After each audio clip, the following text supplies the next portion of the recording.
This is Scott Becker with the Becker Private Equity and Business Podcast. We come to you regularly with short business episodes, short private equity episodes, discussions with business and private equity leaders like we have today, Richard Kes, and sometimes irreverent episodes like a discussion we had earlier today about resilience and regret and Jackson Brown and more, but mostly on business subjects. Today we're with Rick Kes. Rick is a partner at RSM, the sort of leading middle market private equity sort of advisor consultant in the country. He talks to us regularly about private equity trends he's watched. We're going to talk today about a discussion around different markers in private equity in different directions. So I'll tee this up with just a quick concept. First, we see some funds aggressively start to invest again. Blackstone had the biggest quarter of investing, almost $35 to $40 billion since 2022. Second, in contrast, the Texas Teachers Fund is reducing its investment allocation to private equity. That's the biggest pension fund in Texas, and that's sort of an ominous sign. And then third, we've been seeing a lot of the New Mexico Attorney General investing in healthcare transaction private equity. It's Rick. Let's just focus on the first two, and then we can talk about healthcare a little bit too. But funds starting to invest again aggressively, and at the same time, some of the big pensions, and we haven't seen distributions, we haven't seen returns for a while. We're going to do just as well in the public markets. What is your take? What are you seeing out there? Is it getting busier out there? Are there big LPs thinking twice about their allocations? What are you hearing and seeing? Yeah, no, Scott, I think we're seeing basically a little bit of what you're saying, and I think the Blackstone news obviously is intriguing and surprisingly good, in some respects.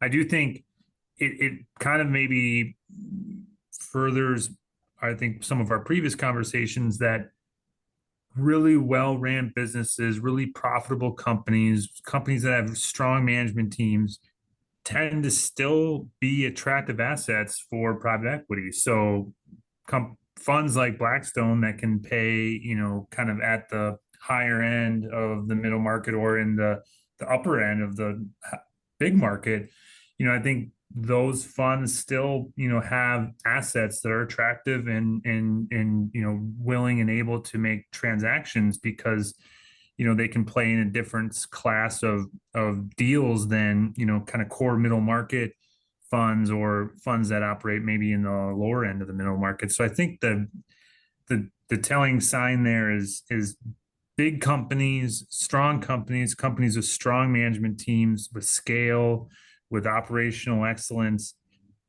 They're still actively being traded. And I think there's still a market for those companies. I think the companies that are having a harder time in this deal environment are companies that aren't quite there or aren't quite ready for that big time transaction like a deal with Blackstone would bring. Thank you. And let me ask you another question there. So Blackstone and the biggest of the big seem to still be very much at it. I was watching returns of Blackstone, Apollo, KKR. Apollo, KKR, their stocks are way up. Blackstone's doing okay, but it's the biggest of the big with $1 trillion plus under management. The flip story was the Texas Teachers Fund, and I wonder how much this is a canary in the coal mine, deciding they're going to pull $10 billion or allocate $10 billion less to private equity. And although of a multi-trillion-dollar industry, that itself is not necessarily noteworthy money-wise. I wonder, I've always studied this. I'm an LP in several funds.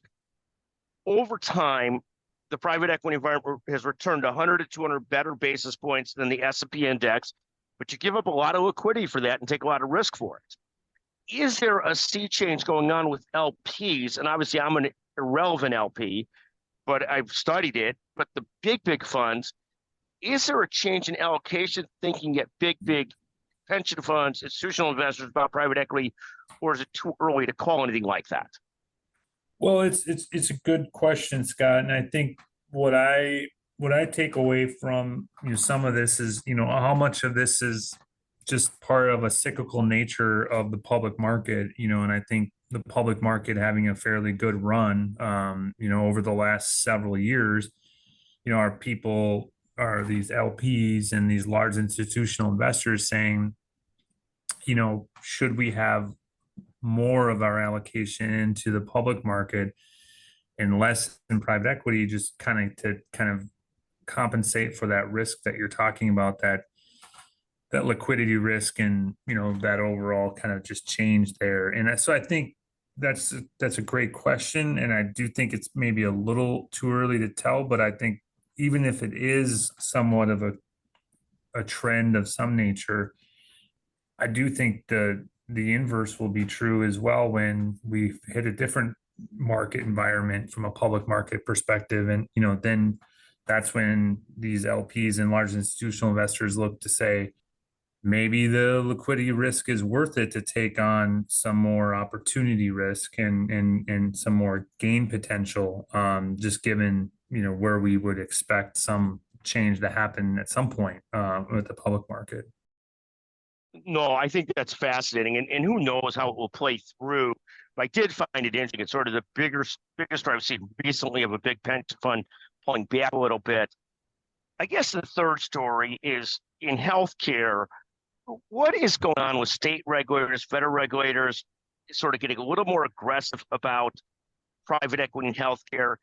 Is that just cyclical too, based on the blowing up of the Steward healthcare transactions, other things, or are we going to see more of that from a state and federal perspective? That's a fascinating question as well. And as you know, Scott, you know me enough to know that healthcare is definitely my major industry that I focus on. And I think the private equity environment has been something we've been talking about with our clients for, from a congressional perspective for years. There's been interest by members of Congress, by state legislators around private equities and deal making activities within healthcare, just because I think healthcare is special to people, and we all know that. I mean, it's a different industry than retail or hospitality or real estate or anything like that. People think of healthcare differently than they think of many other things that they engage with from a economics perspective, and so it is an area of focus. I do think you can kind of tend to look at some of this by political spectrum in some respects, and I'm not going to comment on the politics, but there are different views of business friendly states and states that are maybe a little less business friendly from some perspectives, and it kind of tends to hold true with interest in private equity investment in healthcare as well. But in the state I live in Minnesota, there's an attorney general that is focused on this as well, and many other states, and just trying to increase transparency and overall, kind of insight in terms of what private equity's involvement is in healthcare, because I think there is some uncertainty from a public perception perspective. But one thing we always kind of have kind of advocated or kind of commented on is that private equity, not all private equity is the same, right? There are private equity funds that come in and do things that perhaps wouldn't have happened otherwise. And one story we often bring up is a story of a private equity firm that bought a behavioral health organization, and the company that they bought made a bolt-on acquisition of a behavioral health hospital in rural America, very rural America, and that hospital was about to close. And the private equity fund invested in that hospital, brought doctors to that hospital, put that hospital kind of back online, and provided access, much needed behavioral health access to rural America in a way that, many other organizations weren't willing to do, weren't willing to take the risk, weren't willing to do the work or whatever it might have been, or take the losses initially with the hopes for gains in the future. So, there are things that happen within the private equity investment world that maybe don't get the best headlines, but there are also things that happen that, can be good for the overall, society in terms of just access to healthcare and ability to, kind of be treated and seen in places where perhaps you wouldn't have been without that, kind of capital infusion from outside investment. I mean, 100%. And I'll ask you one more question, and this may be too complex for you, so bear with me, Rick, if you can't answer this, okay? So we're talking on Monday, July 22nd. this weekend is the weekend where President Biden withdrew from the Democratic race. So I have the easy question for you. If this is too complex for you, just bail out on it. Don't worry about it. It's okay. It may be above your pay grade. Who is now going to win the November election, Rick? I mean, I think it's time to make a prediction. Oh man, that is way above my pay grade. Yes, it's just that's a tough question, and I think it probably got harder to answer, after the weekend. So, very interesting change in dynamics. Obviously at the top of the Democrat ticket, and so it's been a crazy month of July from a political wonk perspective for sure. Just to kind of watch what's going on both sides. So it's going to be a really crazy next couple months, I think, from kind of that political environment perspective. And generally speaking, my mind goes to when things get crazy like that, other things start to slow down. And I guess that's my only concern, is that our clients that were maybe in the deal pipeline are going to say, well, let's wait and see how this kind of goes. Or, it provides another option for kind of a stalemate in terms of deal flow and deal activity. So that's really where my head goes, is from an economics perspective, this might just slow things down, which, is obviously not good news for people that were hopeful that we would start to see things actually speed up. So it's probably the last thing people wanted to see from a private equity deal flow perspective, is just more kind of turmoil when it comes to, the presidential race. Well, we couldn't agree more with your assessment, even though you wouldn't indulge me in the real question, nor did I expect you to. I tell you though, I'll ask you this question: if you have to play in a golf tournament and have to pick Kai Trump, President Trump's granddaughter, who by all appearances is a great golfer, or President Trump as a partner for the golf tournament, who do you take? Oh man, I'm not the greatest golfer, but I did watch a little bit of the British Open this weekend, and Xander Schauffele looks pretty good. So I think I would play the C card and take him instead.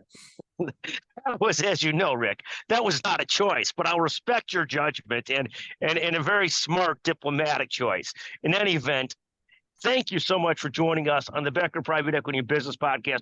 Rick is always one of our most listened to guests, just right down the middle, understands things in private equity as anybody in the country. Thank you for joining us today. Yeah, thanks, Scott. Appreciate it.